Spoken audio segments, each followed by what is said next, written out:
en compagnie maintenant de Laurence Lucas-Cali qui va animer une table ronde justement sur cette question d'explorer nos comportements, à moins que Geneviève ait quelque chose à nous dire avant que Laurence n'arrive, parce que je ne la vois pas apparaître à l'écran. Donc Geneviève, est-ce que les internautes réagissent? Est-ce que tu as des informations à nous donner?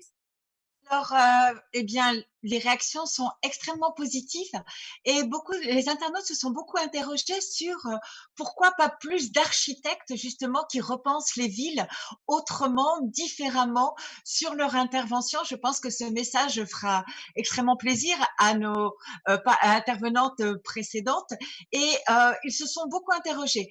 Et alors, je dois dire aussi que nous avons des messages vraiment de plaisir, de bonheur, de remerciement pour l'interprétation de Philippe Torreton et Richard Kolenka. Et je pense que ça commence très fort. Les internautes voient ainsi directement comment tout cela va s'organiser cette journée, des tables rondes avec des personnes passionnantes et des pauses artistiques qui sont engagées. Je leur rappelle, puisqu'ils nous regardent, qu'ils nous posent leurs questions, on est là pour leur répondre et surtout qu'ils partagent sur leur fil Facebook, Twitter, en attendant qu'on puisse rétablir YouTube. Voilà, merci. Et donc, on va accueillir une table ronde encore très intéressante avec Laurence Lucas-Cali qui a réussi un exploit, contacter François Julien et nous offrir une table ronde très intéressante sur les nouveaux comportements. Laurence, bonjour, comment ça va? Bonjour Elsa, très bien et merci de cette opportunité. On va en effet ouvrir une table ronde sur le thème de explorer nos comportements pendant le confinement, parce que tout n'a pas été merveilleux, il n'y a pas eu que de l'intériorité, il y a eu des charges mentales considérables sur les femmes en particulier. Alors, on va avoir plusieurs tonalités et je vous invite à commencer par écouter François Julien, philosophe, sinologue, que j'ai interviewé il y a quelques jours et qui nous donne sa vision de la vraie vie et puis de la différence entre le vital et le vivant. Je vous laisse l'écouter avant ensuite d'inviter nos deux psychanalystes. Ça arrive tout de suite. François Julien, interviewé par Laurence Lucas-Cali, psychanalyste elle-même. Le vivant, le vital. La vie, ce n'est pas que le vital, c'est aussi le vivant. Le vital, c'est la condition minimale de survie. Et aujourd'hui, nous sommes préoccupés par le vital, la survie. Mais il ne faudrait pas confondre ce vital avec ce que la vie, dans sa portée, dans son déploiement, et qu'on pourrait appeler le vivant. Alors, l'inverse du vital, c'est la mort. L'inverse du vivant, c'est quoi? Eh bien, je dirais c'est la non-vie. C'est la vie qui ne vit pas, la vie factice, la pseudo-vie. Je vais y revenir. Mais je vois que cette différence est importante parce que nous tendons aujourd'hui à ramener la vie au seul phénomène du vital, alors que je crois que la vie, c'est justement cette dimension, cette ambition de, à partir du vital, déployer quelque chose qui est l'effectivement vivant, ce que j'appellerais exister, c'est-à-dire dans une dimension qui est proprement éthique, politique, bref, qui dépasse le seul fait d'être en vie. Alors, autre chose, si on se rapproche davantage du comportement qui me paraît marquant aujourd'hui, en tout cas envahir le débat public, c'est l'affaire du masque, du masqué. Voilà, notre comportement changerait d'abord parce que quand nous sortons, eh bien, nous nous enrobons un peu plus, ou nous nous habillons un peu plus, nous cachons un peu plus de nudité par ce fameux masque protecteur. Est-ce que c'est si essentiel? Je n'en suis pas sûr. C'est ce qui apparaît le plus, évidemment. C'est le plus théâtral. Mais est-ce que c'est le plus significatif? Puisque le visage, n'est pas du tout abîmé par les masques. Si je pense à la notion de visage, telle que Lévinas notamment l'a développé, ce visage qui est donc justement l'émergence du face-à-face dans la rencontre de l'autre, le fait que bien voilà, le visage, c'est le lieu de la parole et du regard. Eh bien, la parole et le regard ne sont pas entamés par le masque. Et comme disait Lévinas, la couleur des yeux ne compte pas dans le visage. Donc le visage, c'est faux. C'est quoi finalement? C'est essentiellement le fait que le phénoménal, ce qui apparaît, se trouve donc traversé par quelque chose qui le dépasse, justement dans le sens du vivant, qui n'est pas seulement le vital, quelque chose qui le dépasse et qui ouvre une dimension d'infini. Or, je crois que le masque ne met pas en question cela. En revanche, dans la crise d'aujourd'hui et sa dimension comportementale, ce qui peut être mis à mal, qui était déjà précédemment, mais qui là soudain se trouve embarrassé, entravé, c'est la présence. Le phénomène de la présence, justement, que révèle le visage et qui fait le vivant, qui est ce face-à-face de la présence. Maintenant, ici, en ce lieu, Iketnink, le fait que la rencontre qui est de l'effectif et qui, parce qu'elle est effective, entrouvre le sujet, l'entrouvre, fait effraction en lui.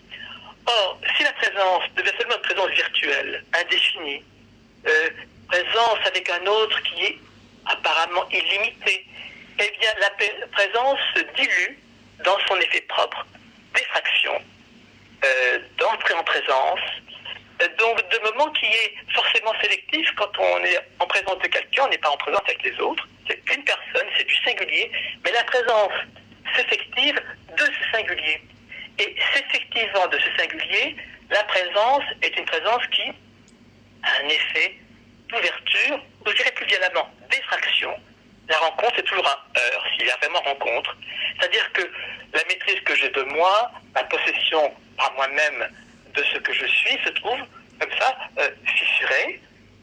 Non pas parce qu'on se fondrait dans l'autre, la rencontre, c'est pas la fusion, mais parce que quelque chose, la propriété que j'ai de moi-même, de la maîtrise que j'ai de moi, plus fondamentalement de ma liberté, se trouve comme ça, fissurée, fracturée, parce que l'autre entre en présence de son dehors, de son altérité, et il y en a quelque chose qui donc remet en question le sujet, ce qui fait dire que dans la philosophie classique, on a très peu pensé à la rencontre, un sujet moderne, parce que la philosophie classique européenne était quand même essentiellement juchée sur l'idée d'une autonomie du moi, autonomie constante du moi, une sorte de propriété du moi, même de la propriété première, la liberté.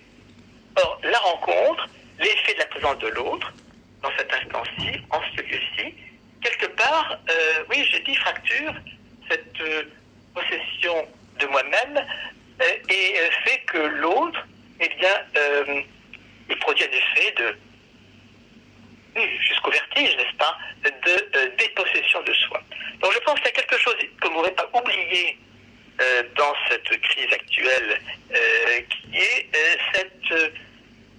cet effet fort de la présence qui, elle, justement, rappelle la dimension du vivant, qui n'est pas seulement celle du vital, le vivant effectivement vivant, qui se découvre à la rencontre de l'autre.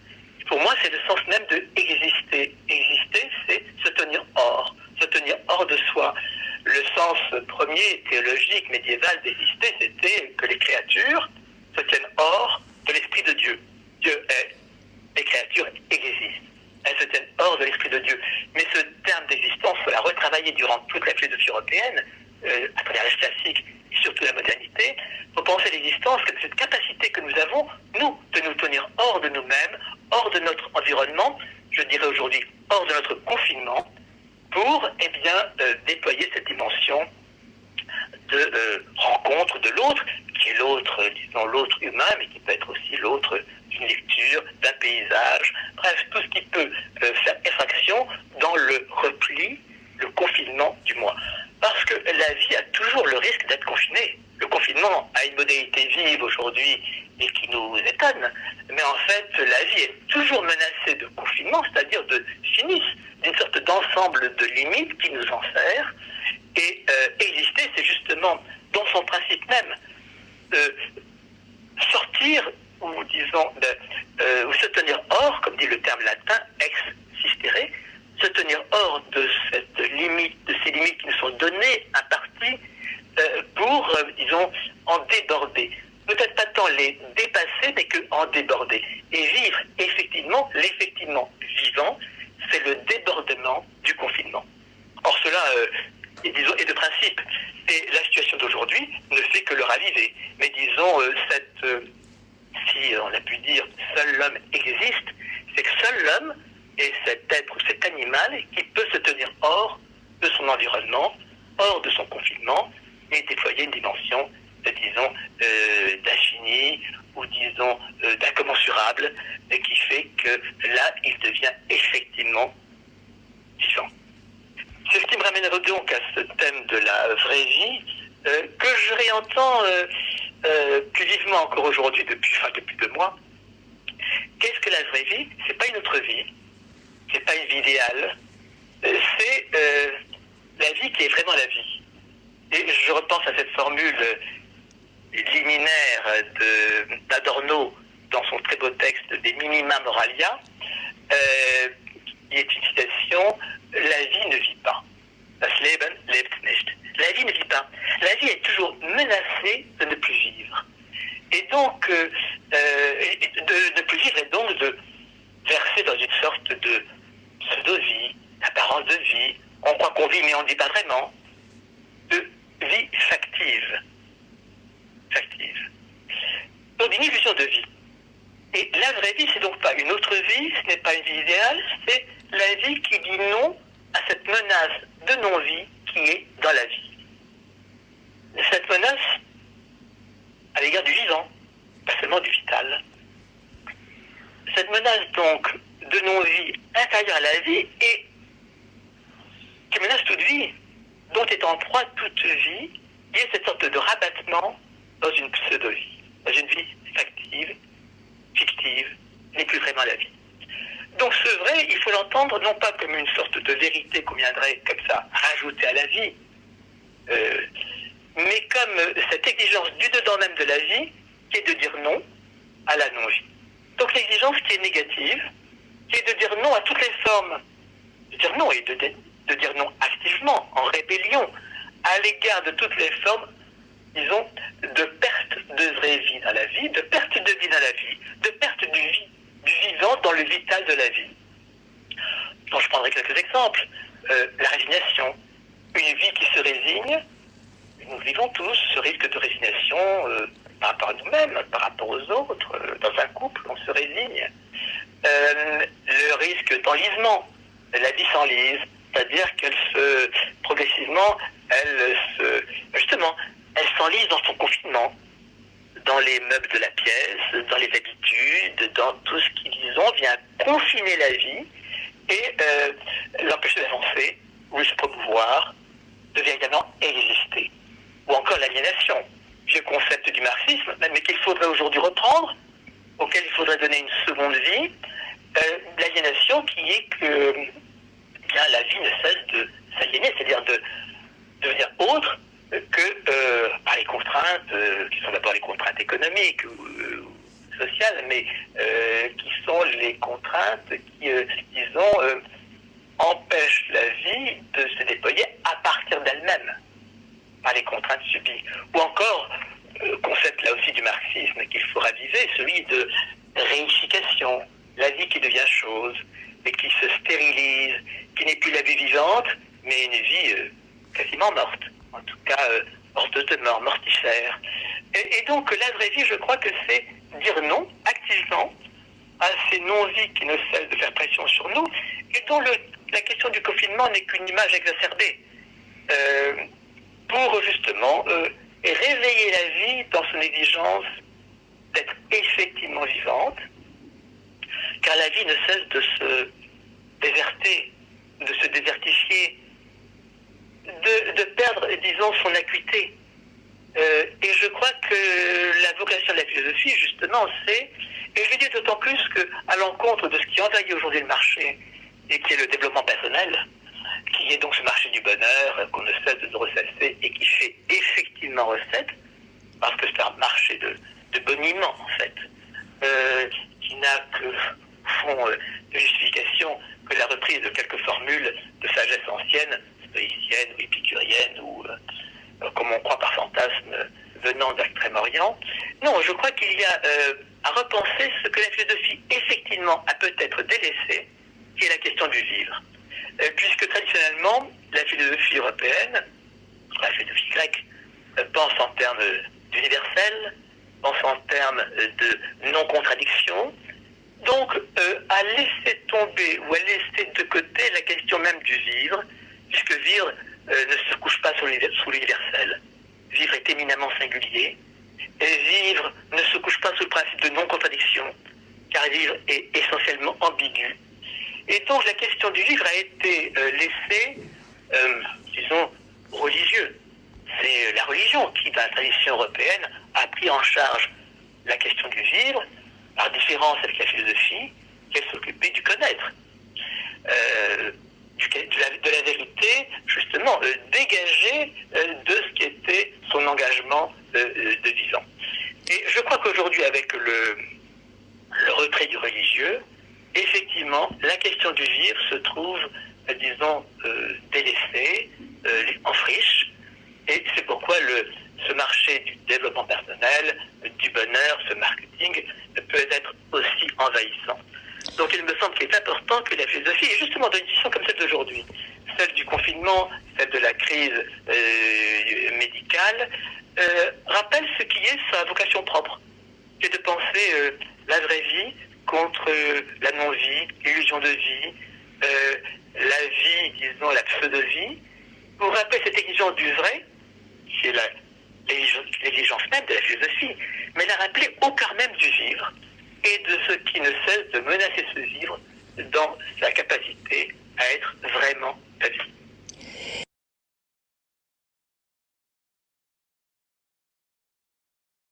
Merci à François Julien qui nous a donné des très très belles perspectives philosophiques à poursuivre après le confinement. Laurence Lucas-Cali, je te laisse poursuivre. Il faut activer ton micro, sinon on ne t'entendra pas.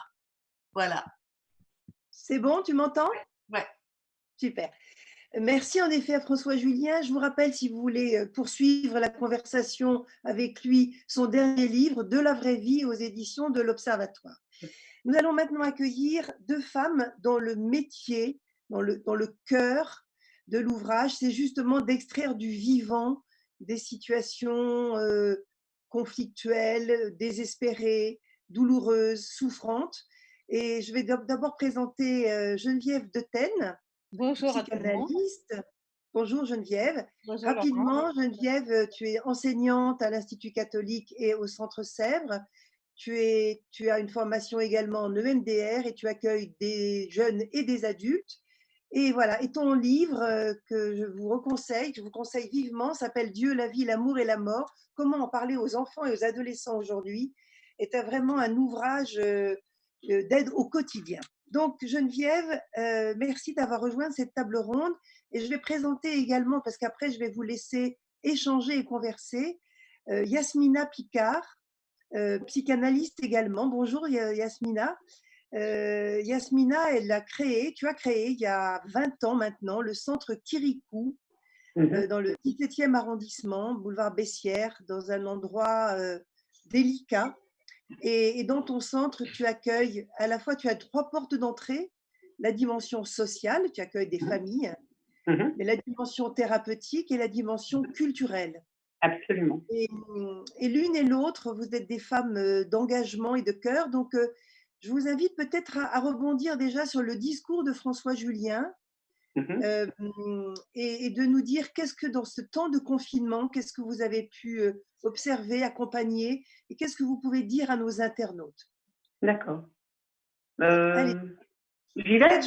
peut-être Geneviève, D'accord. tu commences. Ok. Si tu m'entends. Oui, là je t'entends. Voilà, là je t'entends très bien. Bonjour à tout le monde et merci de nous donner cette occasion d'échanger sur nos expériences et nos métiers.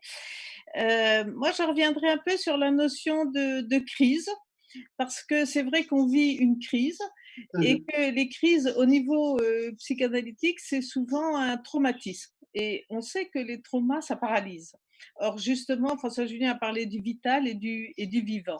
Et je trouve que ce temps a été totalement passionnant parce qu'il nous a renvoyés au cœur de nous-mêmes, dans un double mouvement. Alors, en principe, la crise, ça paralyse, sauf si justement, il y a quelque chose qui crée du mouvement.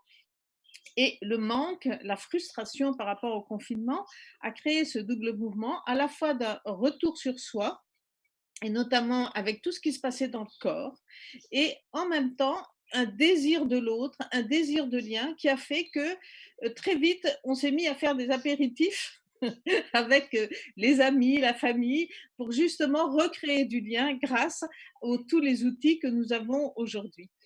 Alors, ce double mouvement, je disais que il passait pas mal par le corps, et je trouve que ce qui est aussi très intéressant, c'est qu'il nous renvoie à la mémoire du corps. De la même manière, c'est très écologique ce qui s'est passé dans nos psychismes.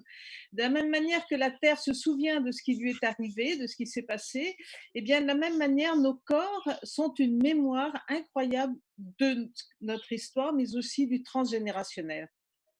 Et j'ai été frappée de plusieurs réactions de mes patients, par exemple de réactions d'angoisse ou de peur, notamment quand il fallait présenter son autorisation de sortie, comme si tout leur corps était dans un moment mais d'angoisse, saisi d'une angoisse, d'une peur, d'une révolte, d'une colère, alors qu'ils sont quand même braves, hein, nos policiers locaux, euh, qui ne s'expliquaient pas par leur vécu. Et ils ont réalisé que ça correspondait avec ce qu'avaient vécu leurs propres parents et surtout leur propre mère, parfois enceinte, parfois pas, qu'ils avaient intériorisé et qui là, dans cette situation, ressortait. Vous voyez comme notre corps est quelqu'un d'intelligent, enfin une intelligence du corps extraordinaire. Et donc, ça leur a permis de se relier à cette histoire familiale et aussi de la dépasser et aussi de la travailler. Car je crois que cette période nous a permis de travailler ce qui fait le cœur de notre vie, c'est-à-dire ce qui est vivant en nous. Voilà, je vais pas laisser Yasmina réagir et on Oui, rebondira après. peut-être Yasmina, peux-tu rebondir sur ce que vient de dire Geneviève? Alors, vous m'entendez là? Oui, très bien. Très D'accord, bien. merci.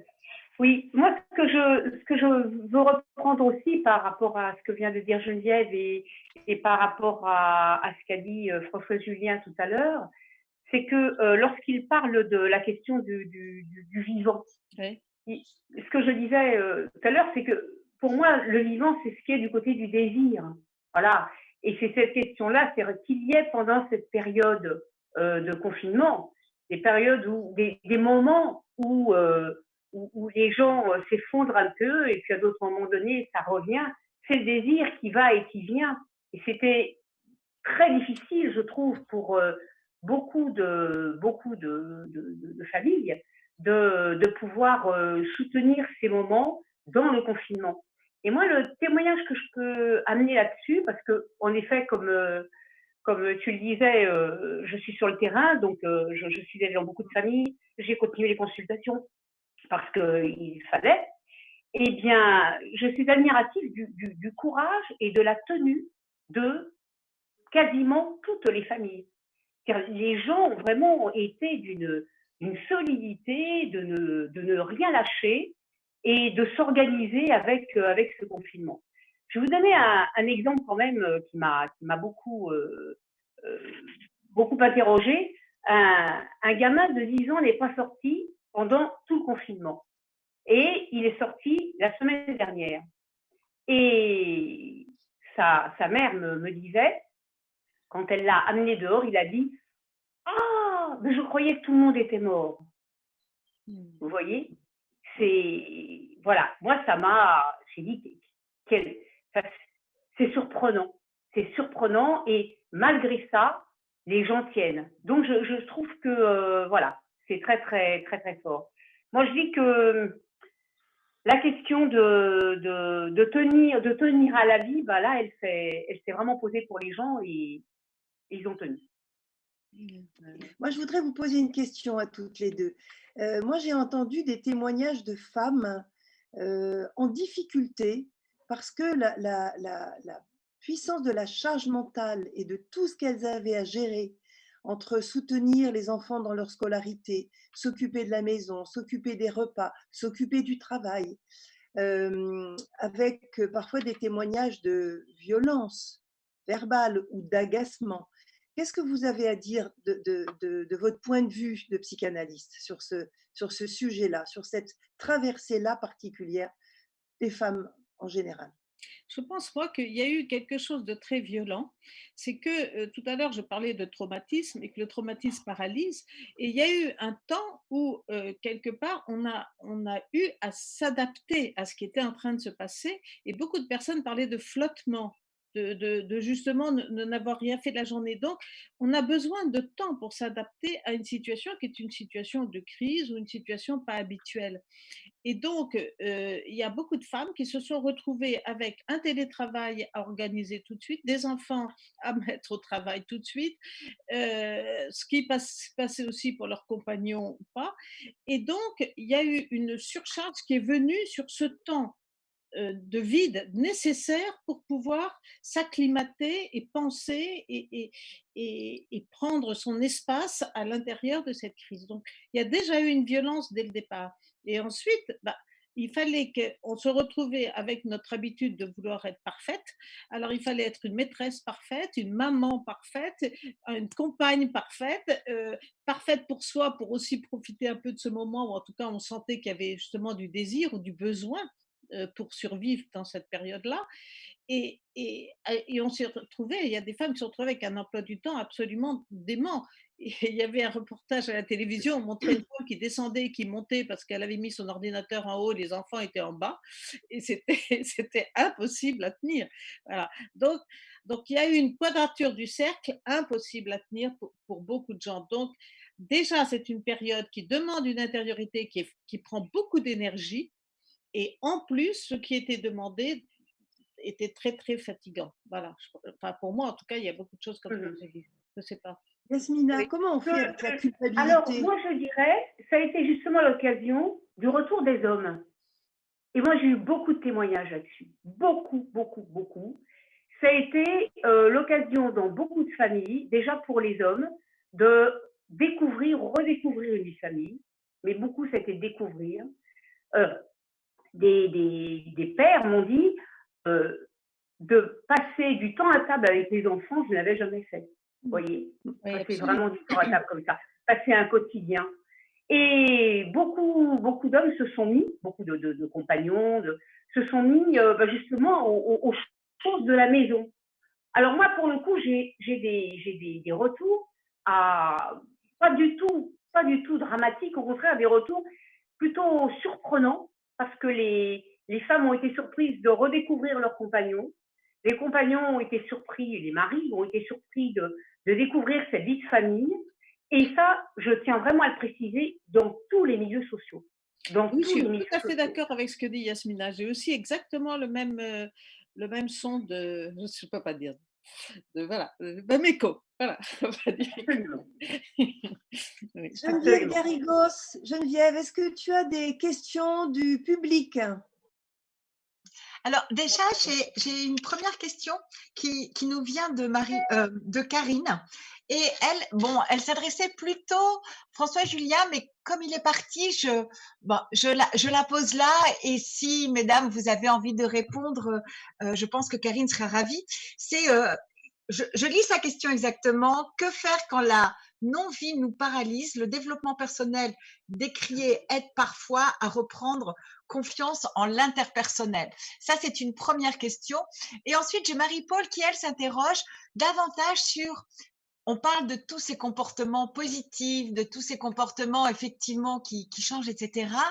Mais qu'en est-il de ces comportements violents dont on a tant entendu parler, que ce soit vis-à-vis des femmes ou que ce soit vis-à-vis des enfants? Alors, qui veut prendre la parole? Je, Yasmina? je veux bien revenir sur l'interpersonnel, et je vais laisser Yasmina parler des familles, mais je trouve qu'il y a eu 3 temps et que c'est très intéressant. Il y a eu un temps de repli sur soi et c'était nécessaire de s'occuper de soi parce que ça nous renvoyait à quelque chose d'assez régressif, donc on avait besoin de s'occuper de soi ou que l'autre s'occupe de nous. Et il y avait un temps où on avait besoin de se relier à ses amis, donc au vivant, à ce qui fait le lien, parce qu'on redécouvre qu'on est vivant que si on est en lien. Et il y a eu un 3e temps qui était celui de se rendre utile. Et c'est-à-dire qu'en fait, on dépassait la crise, on dépassait cette question sur qu'est-ce qui est vivant, qu'est-ce qui nous rend vivant, en répondant par je vais me être utile et donc par l'interpersonnel. Et j'ai trouvé que ces 3 temps sont ce qui nous donne l'équilibre de notre vie et qui sont passionnants. Par contre, par rapport à ce que disait François Julien tout à l'heure, qui dit on existe parce qu'on est en dehors de Dieu, moi j'ai ressenti dans cette période que on existait aussi parce qu'on était relié à la source d'amour qui était en nous, et c'est cette source d'amour qui fait qu'on a envie d'aller faire des masques, d'aller se rendre utile et de s'ouvrir aux autres.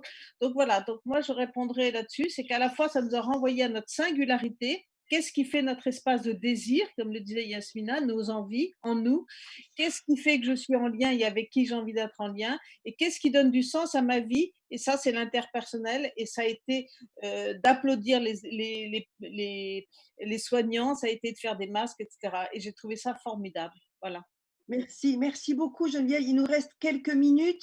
Yasmina, précieux, la question sur la souffrance des femmes et des enfants. Qu'est-ce que tu peux nous dire? Quelle Alors, solution tu apportes? oui, la première question, je dirais, pour reprendre un petit peu sur la question sur la première question, c'est que ce qui est important de savoir, enfin me semble-t-il, c'est que chacun fait sa vie avec la façon dont il parle sa vie. Pour revenir sur la question du désir. Et que chacun a vécu de manière extrêmement personnelle, subjective, cette annonce du confinement. Et qu'il fallait en effet un temps pour chacun pour se remettre dans une organisation de vie différente. Pour ce qui est de la souffrance des enfants et des femmes, moi j'avoue que je trouve qu'on en a beaucoup parlé, mais qu'on a peu parlé de tout ce qui se passait d'extraordinaire à côté. Et je trouve ça vraiment dommage. Parce que la vie, enfin moi je vois dans le quartier dans lequel j'habite, je suis allée dans les familles, les gens venaient me voir, etc. J'ai vu beaucoup de choses très belles. Et j'ai beaucoup de mal avec ce discours permanent qui est de dire que tout va mal. Ce n'est pas vrai.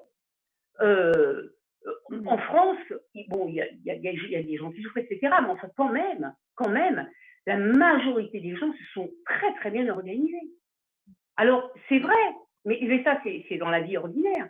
Dans la vie ordinaire, il y a toujours des gens qui souffrent, il y a toujours des gens qui maltraitent, mais ça s'exacerbe dans le cadre du confinement. Mais quand même, parlons aussi des choses qui vont bien. Parlons des choses qui vont bien. Il y en a beaucoup, me semble-t-il. Hein. Voilà.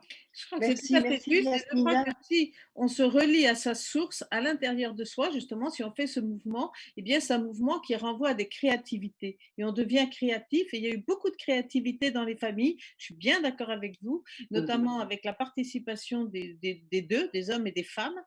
Et que ça, c'est quelque chose à cultiver, à continuer d'être dans cette source interne qui fait qu'on est relié à nos vrais désirs et qu'on est créatif. Ça, c'est formidable. Absolument. Moi, je dis, saisissons cette opportunité pour reprendre tout ce qui a été positif. Il y a eu beaucoup de choses positives, beaucoup. Donc, on est vraiment, merci à toutes les deux. On est vraiment avec vous dans ce miel qu'on peut faire de ce temps fort, qui n'est pas encore fini d'ailleurs, puisque la traversée de la sortie sera aussi délicate. Mais nous recevons de vous des messages d'espoir et de regarder les choses dans leur version positive. Et on voit bien là vos visages de femmes généreuses et engagées. Merci à toutes les deux. Je voudrais juste, avant qu'on termine, je sais qu'on a des temps limités, que nous accueillions Geneviève Garrigos qui va nous donner des numéros d'appel néanmoins pour des femmes qui aimeraient précisément être entendues, écoutées, que leurs paroles soient accueillies, qui est un lieu d'hospitalité pour elles. Donc, Geneviève, est-ce que tu veux bien nous donner tes numéros? Oui, alors… Merci à vous toutes. Merci, merci. En tout cas, moi, je suis ravie de retrouver Yasmina. Merci et à Geneviève d'avoir accepté de venir sur cette table ronde parce qu'effectivement, il y a des choses très intéressantes qui se sont passées pendant cette période de confinement. Et juste avant de donner les numéros, il y a quand même des questions que se posent les internautes. C'est oui, mais la peur de l'après, comment l'interpréter? Qu'est-ce qui va se passer s'il y a une deuxième vague, un deuxième confinement? Donc, il y a quand même encore beaucoup de questions qui se posent. Et comme on avait dit tout à l'heure qu'on avait besoin d'architectes, je pense que dans cette société que nous avons besoin de construire, on a besoin de psychologues, de philosophes, de sociologues qui nous aident à comprendre pour le construire parce que sans vous, on ne pourra pas le faire. Alors, juste pour revenir sur justement la question de ces femmes, et comme on le sait, c'est toujours dans ces situations où, et on l'a vu à différents niveaux, que ce soit sur la pauvreté, la fracture numérique, etc., où les choses s'exacerbent et le confinement les réduit un peu, et c'est pas un contexte français, on le voit dans le monde entier. Alors, juste pour rappeler, donc, le numéro d'écoute anonyme, c'est le 3919, qui est ouvert du lundi au samedi de 8h à 22h. C'est anonyme, on peut appeler pour avoir des conseils. Les jours fériés, c'est de 10h à 20h, mais il y a également d'autres numéros. Il y a le numéro d'urgence européen, faut pas l'oublier parce qu'en plus, on peut l'utiliser partout, c'est le 112. Il y a le 114 aussi qui est un numéro d'urgence pour les sourds et malentendants. Il ne faut pas non plus là les oublier. Le 119 pour l'enfance maltraitée. Et bien sûr, on rappelle le SAMU, c'est le 15, la police le 17 et les pompiers le 18. Mais ce que je voudrais aussi rappeler, c'est que nous avons tous un rôle à jouer par rapport à ces violences, et notamment, juste un petit rappel comme ça, l'article 223-6 du Code pénal qui nous dit que quiconque peut empêcher un délit ou un crime sans prendre de risque pour lui ou pour des tiers, eh bien, s'il ne le fait pas volontairement, eh bien, il peut encourir jusqu'à 5 ans d'emprisonnement et 75 000 € d'amende. Donc, ça, c'est aussi extrêmement important parce que les violences sur la société changeront si on change le regard et si, effectivement, ce n'est plus « oh, qu'est-ce qu'elle a fait ?» pour que ça lui arrive, mais ce n'est pas normal qu'il fasse cela ou qu'elle fasse cela. Donc ça, c'est très important.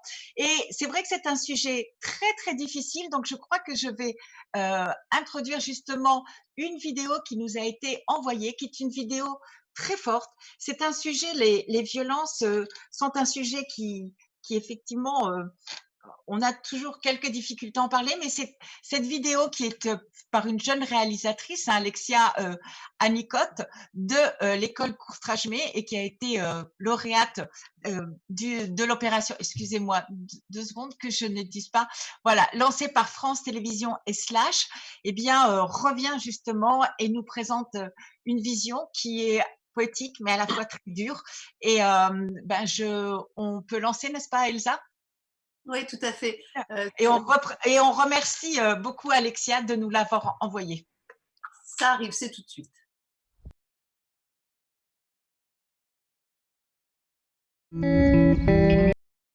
Un film extrêmement éloquent signé Alexia Anicotte qui a répondu à l'appel de France Télévisions et Slash qui nous ont gracieusement d'ailleurs offert cette vidéo pour vous, qu'on puisse la voir. C'est vraiment ça a été réalisé en plus en confinement. Voilà, c'était un appel lancé pendant le confinement et c'est très impressionnant de voir qu'en quelques minutes, elle a réussi à tracer malheureusement parfois aussi les difficultés que certaines femmes ont pu rencontrer.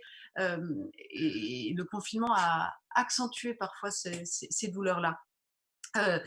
Je vous propose, merci à vous toutes, Geneviève Detaine, Yasmina Picard et puis Laurence Lucas-Cali d'avoir témoigné, de nous avoir ouvert des perspectives et nous faire entendre aussi des lueurs d'espoir. C'est vrai que là, cette vidéo est un peu difficile pour terminer. C'est évidemment nécessaire pour penser à toutes ces femmes qui ont souffert et on sait que les appels ont augmenté pendant ce moment de confinement. En tout cas, un grand merci à vous. On retrouve Laurence dans l'après-midi, 17h me semble-t-il. C'est ça, Laurence. Et je vous propose, parce que c'est un moment effectivement de fort et puis qui nous a permis de s'arrêter, on l'a évoqué à l'instant, je vous propose une lecture de Paul Gaden, le discours qu'il a prononcé à Gap en 1936, le 11 juillet. C'est Jean-François Rial qui nous a suggéré cela, vous l'entendrez tout à l'heure, Jean-François Rial. Et donc je vais vous le lire, merci pour votre indulgence, mais vous allez voir que c'est un très beau texte. La plupart des hommes ne supportent ni l'immobilité ni l'attente. Ils ne savent point s'arrêter. Ils vivent mobilisés. Mobilisés pour l'action, pour le remuement, pour le plaisir, pour l'honneur. Et pourtant, c'est seulement dans les instants où il suspend son geste, ou sa parole, ou sa marche en avant, que l'homme se sent porté à prendre conscience de soi. Ce sont les moments d'arrêt, les points d'arrêt, les stations, les stationnements qui favorisent le plus en lui l'attention à la vie, qui lui apprennent le plus.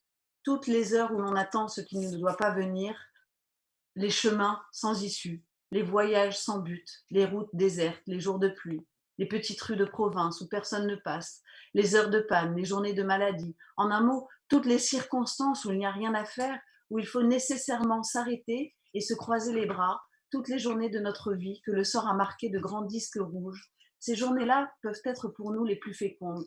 Et je ne craindrai pas de dire que le monde appartient à qui sait se tenir immobile. Fermer les yeux pour mieux voir, s'arrêter pour mieux avancer, ces deux attitudes qui s'imposent impérieusement à qui veut non seulement comprendre mais goûter la vie, je n'ignore pas que les mondes contemporains y résistent de toutes ses forces. Mais aucun esprit un peu exigeant ne saurait admettre que ce soit une raison pour lui céder. Prenons garde en effet que le geste n'est pas tout chez l'homme et que la meilleure façon de connaître n'est peut-être pas de saisir. Il y a dans le regard de l'homme qui pense une vérité plus subtile que dans ses muscles. Mais qui s'aviserait d'y songer? Entraînés dans le tourbillon d'une vie qui trop souvent nous happe comme un engrenage et où certains arrivent à ne plus savoir s'ils dirigent vraiment leur activité ou si c'est leur activité qui les dirige, nous ne savons plus arrêter nos gestes. Nous voulons être sûrs que notre cœur bat ses 70 coups par minute et que nous ne perdons rien de ce qu'il faut faire ni de ce qu'il faut voir. Nous n'osons plus pénétrer nulle part les mains dans les poches, de peur d'être pris pour des oisifs.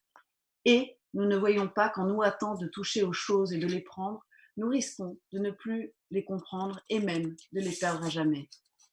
Mais ici, il nous faut détruire un préjugé. L'attitude qui consiste à s'arrêter, à se choisir un point d'arrêt et à s'y tenir, comme celle qui consiste à se tenir à distance des choses. Cette attitude exige un jugement, elle exige un recueillement, un rassemblement de soi qui est un effort. Il faut plus de force pour s'arrêter, dans le sens où je dis s'arrêter, que pour continuer sa marche ou son geste. Les physiciens savent bien que le mouvement n'est pas une preuve contre l'inertie. Aussi bien, voyons-nous que les grandes œuvres ont presque toujours été conçues hors des sphères de l'agitation. Voyez comme pour n'invoquer que la littérature, les grandes révélations sur l'âme humaine nous sont venues d'hommes dont la vie a été bien peu chargée d'événements. On sait vite ce qu'il faut savoir de la vie d'un Virgile, d'un Dante, d'un Montaigne, d'un Racine ou d'un Pascal. Ils ont presque tous eu leur asile, un champ, une tour, un cloître, auquel leur vie s'est limitée. Et c'est de là qu'ils ont refait en eux le monde avec ses aventures, ses passions, ses aspirations, ses désirs. Et faut-il citer le nom d'un de nos plus importants romanciers d'aujourd'hui, Marcel Proust, qui passe 18 ans de sa vie enfermé dans une chambre aux parois de Liège, au seuil de laquelle expiraient les bruits du monde et vivant là la plus étonnante des aventures intérieures. Bien plus, certains hommes ont pu trouver non seulement dans le calme, mais dans la réclusion, le bienfait d'une expérience dont l'ampleur, dont l'intensité a bouleversé leur vie. Il y a, vous le savez, dans la vie de Dostoïevski, un épisode atroce, dont l'idée même nous semble intolérable. Ce sont les 4 ans qu'il a vécu au bagne en Sibérie. Ces 4 ans dont il dit, dans une lettre à son frère, « J'ai passé ces 4 ans derrière un mur, ne sortant que pour être mené aux travaux. » Eh bien, c'est de cette période de sa vie où il vécut seul, sans livre, sans un mot des siens, qu'il écrira ailleurs, toujours en s'adressant à son frère, « Ce qu'il est advenu de mon âme et de mes croyances, de mon esprit et de mon cœur durant ces 4 ans, je ne te le dirai pas, ce serait trop long. La constante méditation ne m'aura pas été inutile. J'ai maintenant des désirs, des espérances qu'auparavant je ne prévoyais même pas. C'est un renouvellement, une récréation de tout son être. Qui ne comprendra tout ce que non seulement l'être, mais l'œuvre de Dostoïevski a pu gagner à ces 4 années de méditation derrière un mur? J'avais bien des aspirations, dit un de ses personnages dans L'Idiot, mais il me parut qu'on pouvait même, dans une prison, trouver énormément de vie. Le mal, mes chers amis, c'est que la société nous a habitués à vivre paresseusement. Cette paresse, cette nappe d'inertie qui gît en tout homme, au-dessous de toutes nos énergies, menaçant toujours de les noyer, il semble que la vie moderne ne l'exclut pas. Il semble même qu'elle la favorise, principalement sous l'aspect de la dispersion. L'homme d'aujourd'hui est constamment sollicité à sortir de soi. Il appartient de plus en plus à la foule et à la rue. Il est disponible à tout, sauf à lui-même. Et une âme collective, une âme grégaire, tend de plus en plus à remplacer en lui son âme singulière et personnelle. Ce n'est pas tout. Le mal est encore que la société moderne répond à tous nos besoins. Le mal est qu'elle nous fait perdre le goût de l'initiative. Le mal est qu'elle nous fabrique en masse, sans que nous le lui demandions, des distractions et de la pensée, et que nous acceptons ces distractions toutes faites et cette pensée toute faite qui nous arrive de la TSF ou par le journal. Nous acceptons cette pensée et ces plaisirs pour tous, comme si nous étions heureux de nous laisser asservir et comme s'il fallait nous laisser pourvoir de tout par les autres, comme s'il fallait que plus rien ne vienne de nous, que tout effort nous soit épargné, même pour nous distraire. Comme si la littérature enfin et le théâtre et la philosophie et les beaux-arts n'étaient faits que pour servir de passe-temps, pour constituer une espèce de distraction inoffensive à l'usage des gens ennuyés, un petit délassement digestif et sans danger pour les après-midi de dimanche. Disons-le très franchement, il n'y a nul profit à tirer de ces notions que nous n'avons pas désirées et qui nous arrivent pêle-mêle sur le même plan sans que nous ayons eu à les récréer en nous. Je suis fait d'un esprit, dit Paul Valéry, qui n'est jamais sûr d'avoir compris ce qu'il a compris sans s'en apercevoir. Prenons-nous jamais le temps aujourd'hui de nous apercevoir que nous avons compris quelque chose. On fait tout, au contraire, pour nous apprendre à nous contenter de cette pensée courante, anonyme, qui nous semble le comble de l'actualité et qui nous arrive déjà fanée et vieillie, le temps d'avoir traversé la rue, de sorte que nous avons toutes choses à portée de main, sauf nous-mêmes.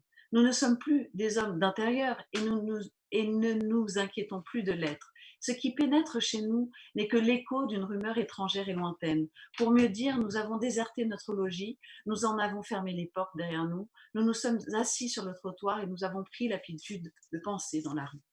Cette vie intérieure que nous méprisons, c'est pourtant par elle, c'est en sauvegardant au fond de soi un refuge, si humble soit-il, que l'homme peut arriver à se superposer à sa tâche, à son activité sociale, à lui-même. C'est en se distinguant qu'il se pose et qu'il acquiert le droit de dompter, de compter.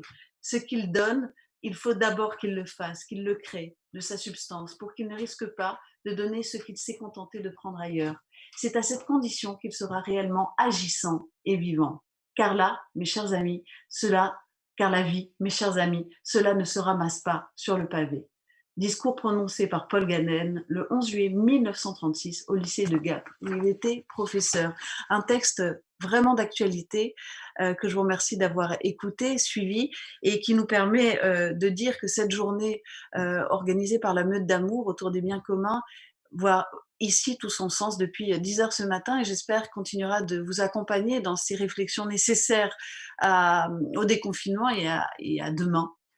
Voilà pourquoi aussi des artistes ont accepté d'intervenir, de nous offrir des musiques, et en ce jour de la Journée internationale des oiseaux migrateurs relative aux oiseaux. C'est une grande richesse d'avoir un patrimoine artistique entouré d'oiseaux. Émile Parisien, qui est aujourd'hui l'un des plus grands saxophonistes de France, de jazz, voire du monde, en tout cas à mes yeux, a accepté de nous offrir une improvisation autour des oiseaux. C'est très entêtant, il me l'a dit, il m'a dit mais les oiseaux, ce n'est pas que le bonheur de les entendre piailler, c'est aussi parfois l'entêtement de ces piaillements qui peut nous occuper l'esprit. Voici une improvisation offerte par Émile Parisien.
Oui, ça donne envie de l'applaudir, Émile Parisien, Absolument.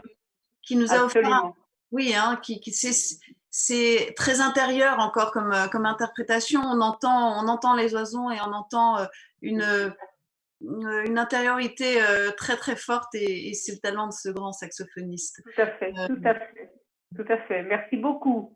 Merci beaucoup. à vous, Yasmine, Ah oui, de nous avoir suivis jusque-là et merci à tous les internautes qui sont présents. On va poursuivre notre journée. Geneviève, peut-être avant, comme on a quelques minutes, quelques réactions à 1 minute 30 pour des réactions d'internautes avant de passer à la table ronde suivante. Alors, les réactions ont été très positives aux interventions de Yasmina et de Geneviève, puisque justement, c'était des messages forts, des messages de l'après. Hein. Comme je le disais, ils avaient quelques inquiétudes sur qu'est-ce qui va se passer avec la deuxième vague, pourquoi certains ont peur de l'après, de ce déconfinement qu'on nous annonce.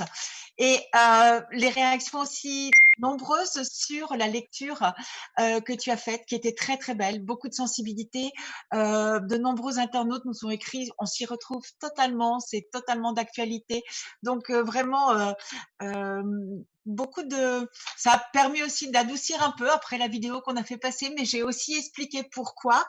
Et je dois dire que concernant justement à la fois l'intégralité, ce sera posté ensuite sur notre chaîne YouTube et que tous les extraits qui nous sont envoyés par les artistes seront visibles. On en a déjà posté certains de la fois précédente, donc n'hésitez pas à aller les voir, à les faire partager, parce que pour les artistes, comme vous le savez, c'est très très important de jouer pour nous. C'est ce qu'ils font aujourd'hui, mais faisons connaître justement ces interprétations uniques et partageons-les, partageons-les avec nos amis. Ce sera que du bonheur.